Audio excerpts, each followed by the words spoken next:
आदरणीय अध्यक्ष महोदय, मैं आपको धन्यवाद देना चाहती हूं कि इस महत्वपूर्ण मुद्दे पर आपने मुझे बोलने का मौका दिया। ये अलग बात है कि सत्ता पक्ष के लोग सब मेरे बोलने से पहले ही भाग गए। आइए आइए, आपको देख के मैं खुश थी कि आप वापस आ गए। सबसे पहले मैं उन सैनिकों, उन जवानों, उन अफसरों को नमन करना चाहती हूं जो हमारे देश के रेगिस्तानों में, हमारे देश के घने जंगलों में, बर्फीले पहाड़ियों पे हमारी देश की रक्षा करते हैं, जो हर पल देश के लिए अपनी जान देने के लिए तैयार रहते हैं।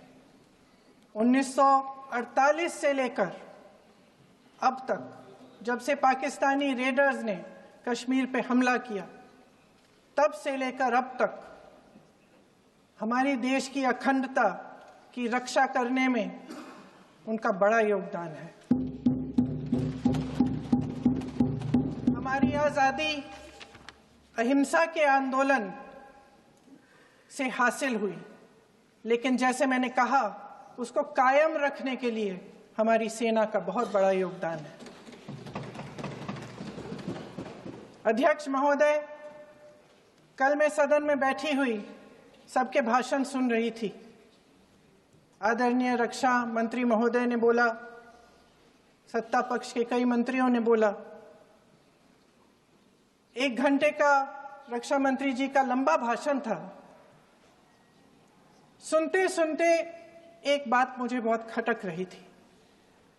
उसके बाद जब दूसरे भाषण भी सुने आपके सत्ता पक्ष के, तब भी ये बात बार बार मेरे मन में आ रही थी कि सारी बातें कर ली, ऑपरेशन सिंदूर की बात कर ली, आतंकवाद की बात कर ली, देश की रक्षा की बात कर ली, इतिहास का पाठ भी पढ़ा दिया, लेकिन एक बात छूट गई। उस दिन 22 अप्रैल 2025 को जब 26 देशवासियों को अपने परिवार के सदस्यों के सामने खुलेआम मारा गया, तो ये हमला कैसे हुआ, क्यों हुआ?